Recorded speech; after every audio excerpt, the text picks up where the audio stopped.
Hello students, इस class में आपका स्वागत है। इस क्लास में हम लोग क्लास 10th के बोर्ड एग्जामिनेशन की तैयारी करेंगे।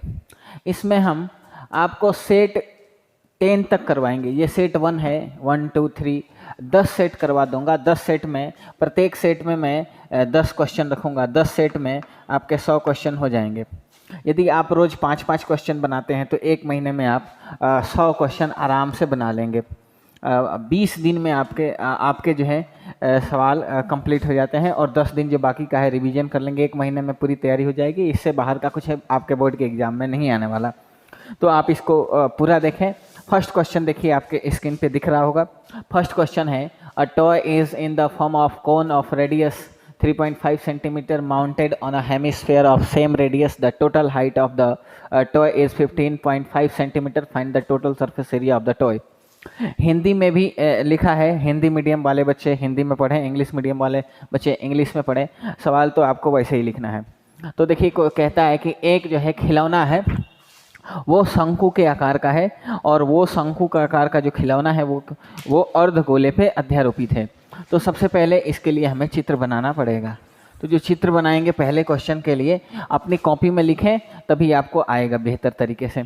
इसी को ये ही एग्ज़ाम में आएगा। आप इसको लिखें और विश्वास करें, ये एग्ज़ाम में आपके आने वाला है। तो ये चित्र बना देता हूँ मैं। ऐसा चित्र बनेगा खिलौने का। ये शंकु के जैसा है और ये जो है एक अर्धगोले पर अध्यारोपित है, इस तरीके से।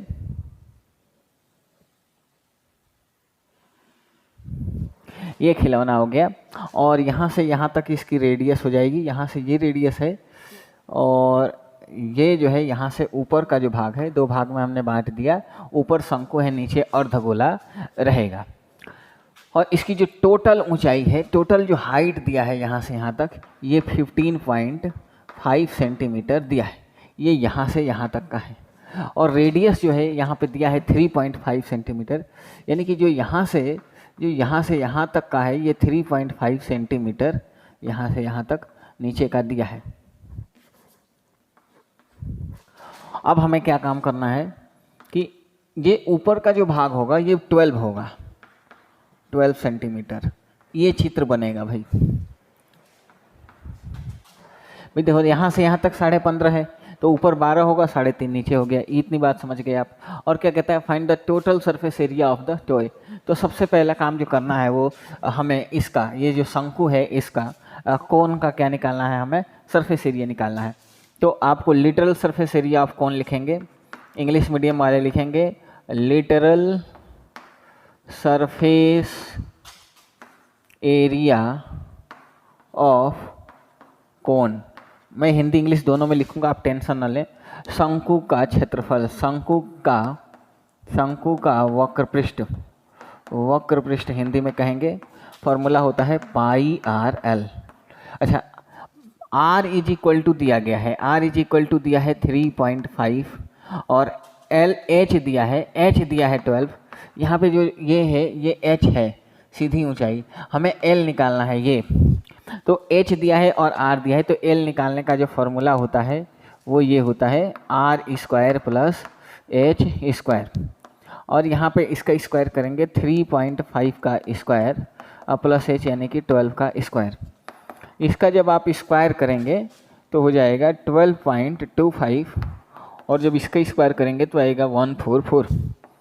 फिर l इज इक्वल टू, ऐसे ये चलेगा, l इज इक्वल टू जब इसको जोड़ेंगे आप तो आएगा 25।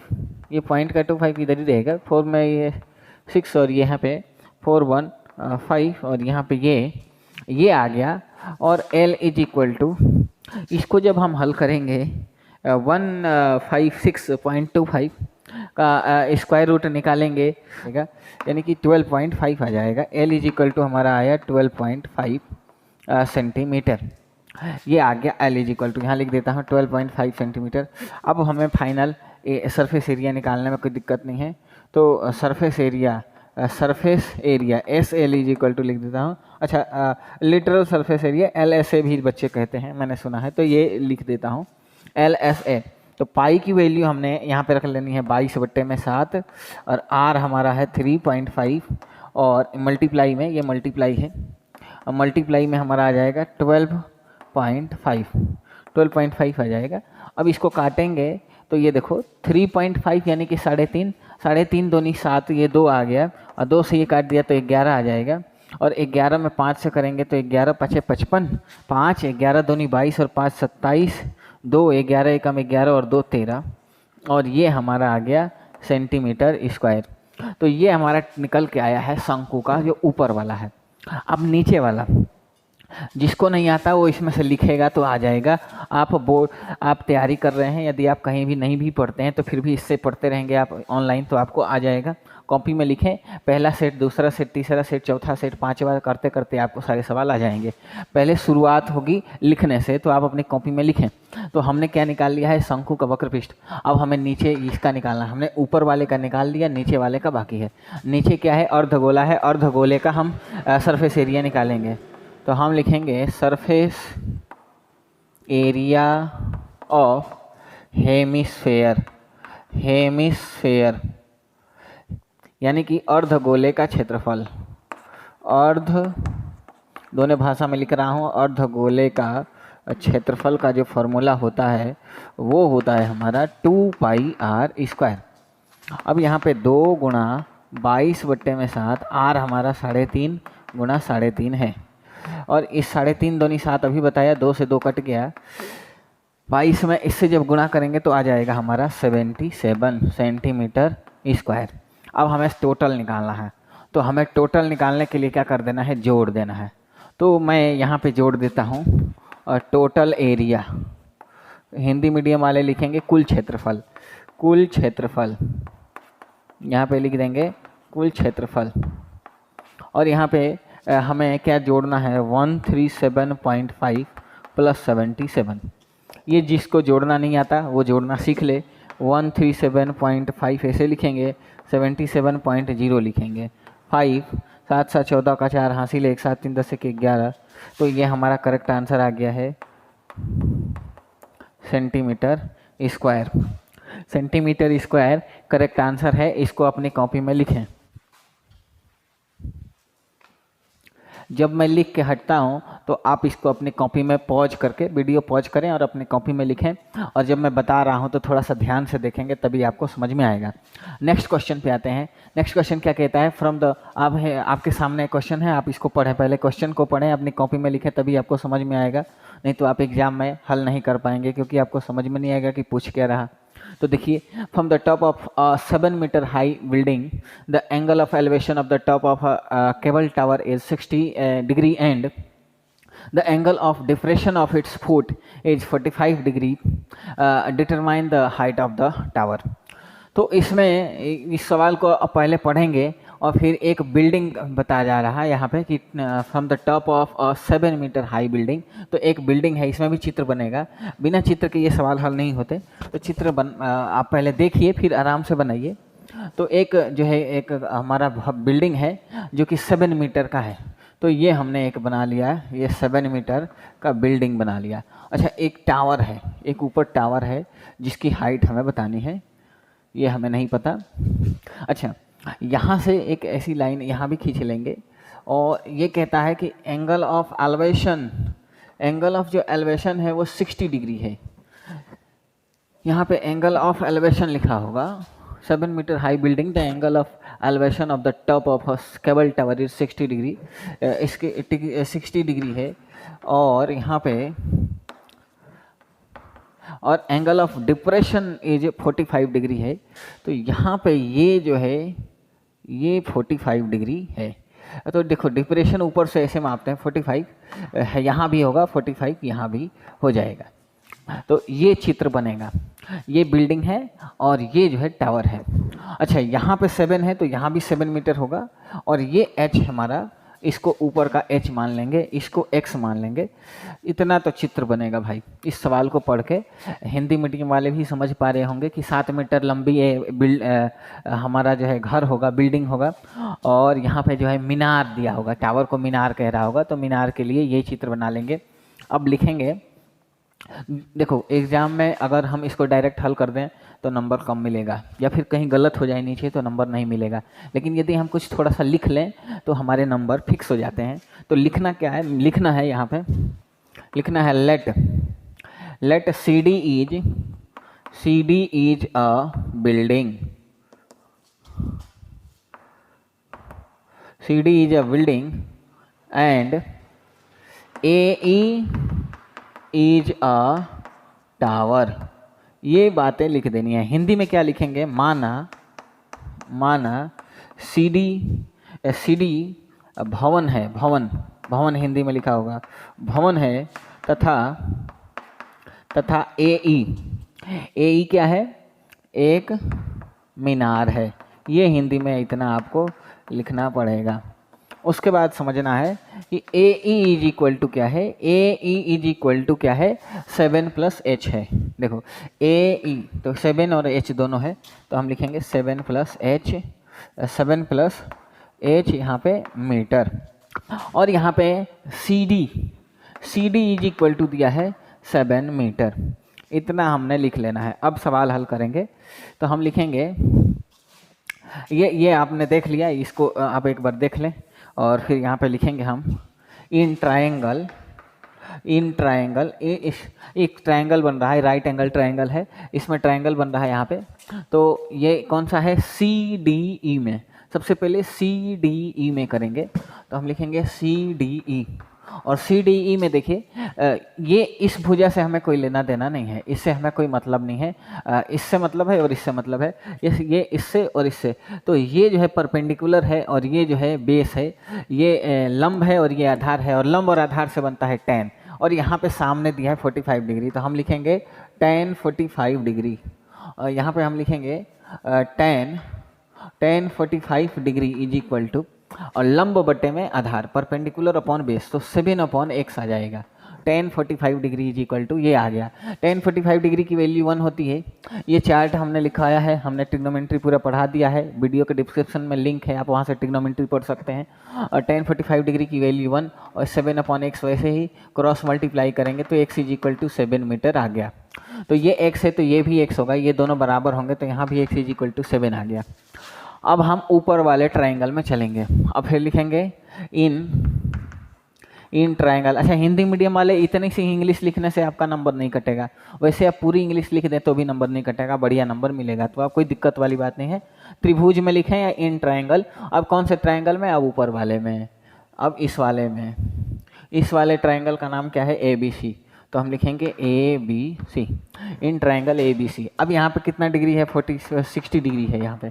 तो हम लिखेंगे, देखो ये भुजा इस भुजा से मतलब, इससे मतलब नहीं है, तो इसको ये क्या है, फिर से tan आएगा। tan क्यों आएगा, क्योंकि यहाँ पे फिर से परपेंडिकुलर अपन बेस आ रहा। तो हम लिखेंगे tan, और कितना डिग्री, यहाँ पे 60 डिग्री दिया है, तो tan 60 degree is equal to, ये परपेंडिकुलर h है और हमारा बेस कितना है, परपेंडिकुलर मतलब लंब h है और आधार हमारा 7 है, तो 7 लिखेंगे। इसकी जो वैल्यू होती है √3 होती है, h/7 लिखेंगे, अपॉन में 1, क्रॉस मल्टीप्लाई करोगे तो h बन जाए h, और यहाँ पे आ जाएगा 7√3। अच्छा, जो बच्चे नहीं पढ़े होते हैं वो इतने में छोड़ देते हैं, लेकिन हमें पूरी बात समझनी है। हमें क्या बताना है, हमें बताना है, हमें क्वेश्चन में लिखा है यहाँ पे the height of the tower. तो हाइट ऑफ द टावर क्या है, HEI, लास्ट आंसर लिखना बाकी है, हाइट ऑफ द टावर, यानी कि मीनार की ऊंचाई, मीनार की ऊंचाई। और मीनार की ऊंचाई हमने पहले भी लिखा है AE है, यहाँ से यहाँ तक है मीनार की ऊंचाई AE, क्या 7 + h। तो हम लिखेंगे 7 प्लस, यहाँ पे देखो AE 7 + h, h कितनी है, h है हमारा 7 + √3, और यहाँ पे 7 कॉमन ले लेंगे। आपको पता है कि कुछ नहीं बचेगा, यहाँ पे तो 1 और यहाँ पे √3 बचेगा। ये मीटर, ये हमारा करेक्ट आंसर है। इतना एग्जाम में लिखोगे तो 6 नंबर के क्वेश्चन है भाई। कोई भी ऐसी वीडियो मैं बनाऊंगा ही नहीं जिसमें कि आपके 2 क्वेश्चन ना पूछें, यानी कि आपने ये पूरा वीडियो देखा तो आपके 12 नंबर फिक्स हो गए, 6 नंबर के 2 सवाल आपके आ जाएंगे। तो ये फटाफट से अपनी कॉपी में नोट करें और नेक्स्ट क्वेश्चन देखिए।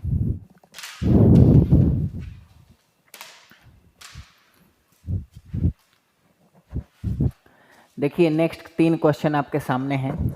5 क्वेश्चन करेंगे पहले वीडियो में और 5 क्वेश्चन दूसरे वीडियो में, यानी कि सेट 1 2 पार्ट में होगा। तो सेट 1 का फर्स्ट पार्ट ये हो रहा, इसमें से थर्ड क्वेश्चन है, how many 2 digit number are divisible by 3। Hindi में कहता है 2 अंक की कितनी संख्याएं 3 से विभाज्य हैं। तो तीसरा का जो हल है, सॉल्यूशन है, 2 अंक की कितनी संख्याएं 3 से विभाज्य हैं। तो देखो जो 2 अंक की जो पहली संख्या होती है वो 12 होती है।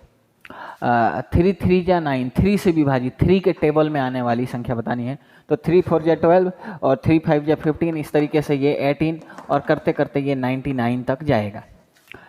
क्योंकि 100 के बाद तो 100 तो 3 डिजिट में आ जाएगा ना, हमें 2 डिजिट बताना है, 2 अंक की बतानी है और 3 से विभाजित होने वाली ये नंबर्स हैं।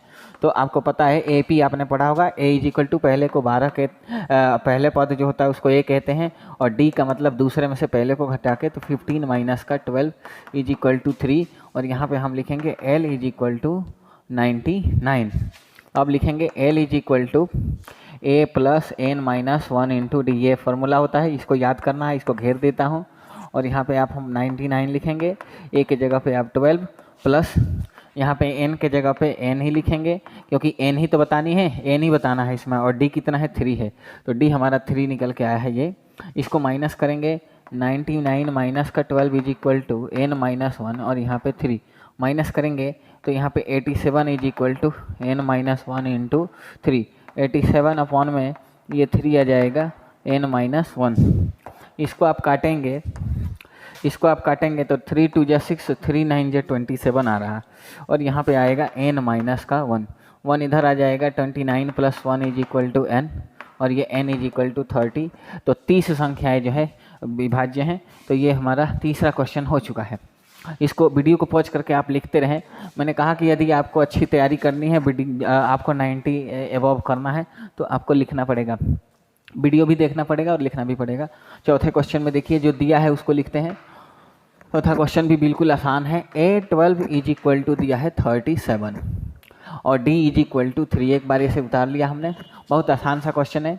तो A12 का मतलब यहाँ पे A12 फार्मूला लिखेंगे, nth टर्म का फार्मूला होता है A plus n minus 1 into D. ये फार्मूला आपको पहले से पता होगा, नहीं पता है तो फिर से बता दूंगा मैं। कमेंट बॉक्स में लिखो, यदि समझ में आ रहा तो ठीक है, तेज़ी में चलेगा, अगर समझ में नहीं आ रहा जिसको कमेंट बॉक्स में लिखे तो अगले वीडियो में मैं धीरे धीरे चलाऊँगा। तो यहाँ पे 12 की जगह पे 37 लिख दिया। ए की वैल्यू नहीं दी गई तो A ऐसे लिखेंगे और ये जो होता है नीचे वाला ये n होता है, जैसे A n आपने पढ़ा होगा, A n का फार्मूला होता है A plus n minus 1 into D. तो n जो है, n के जगह पे 12 भरेंगे, ये नीचे वाला जो होता है n होता है, तो यहाँ पे 12 माइनस 1 और d की वैल्यू 3 है तो ये आपने भर लिया। अब यहाँ पे 37 is equal to A plus, यहाँ पे 11 हो जाएगा, 12 में से 1 माइनस किया 33, और यहाँ पे 33 is equal to A plus यहाँ पे 33 और यहाँ पे 37 माइनस का 33 इज इक्वल टू A, तो A इज इक्वल टू हमारा 4 आ गया। तो ये हमारा चौथा सवाल हो चुका है। इसको फटाफट से अपनी कॉपी में लिखो और लास्ट क्वेश्चन इस सेशन का देखते हैं।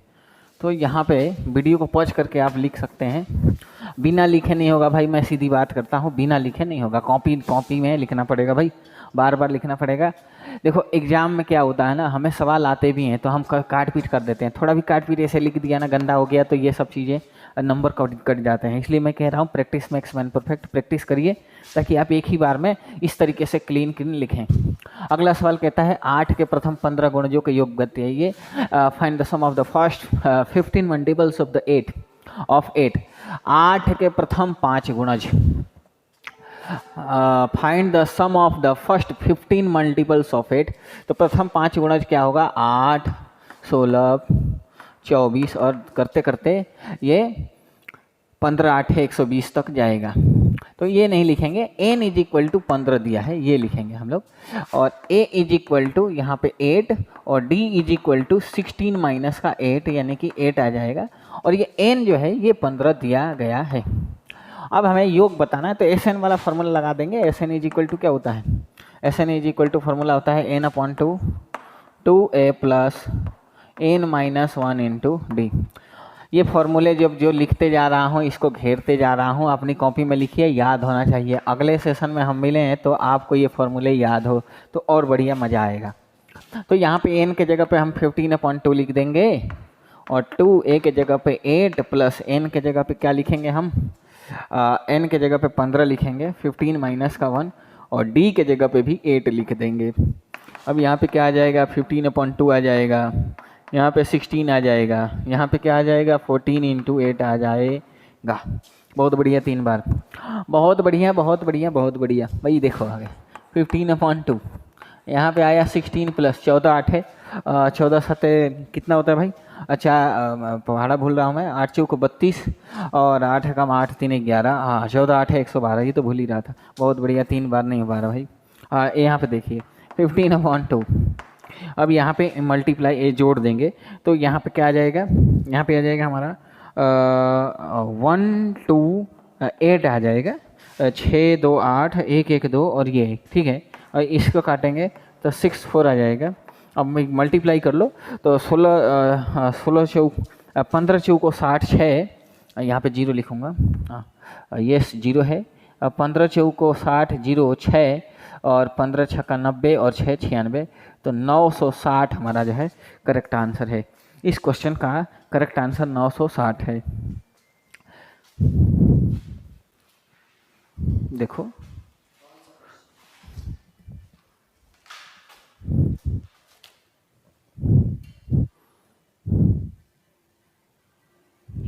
हम्म 13वां 5.3 का 13वां।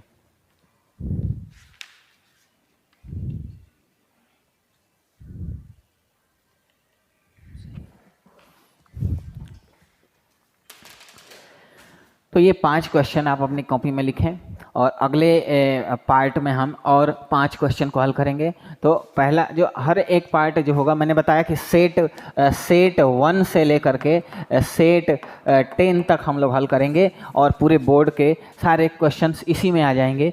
तो आप इसमें ध्यान दें, 5 क्वेश्चन हो गए और छठा से अगले पार्ट में मिल जाएगा आपको। और कॉपी में लिखे, याद करें और वीडियो को लाइक करें, चैनल को सब्सक्राइब करें, दोस्तों में शेयर करें। एक बार लिखें, जय हिंद।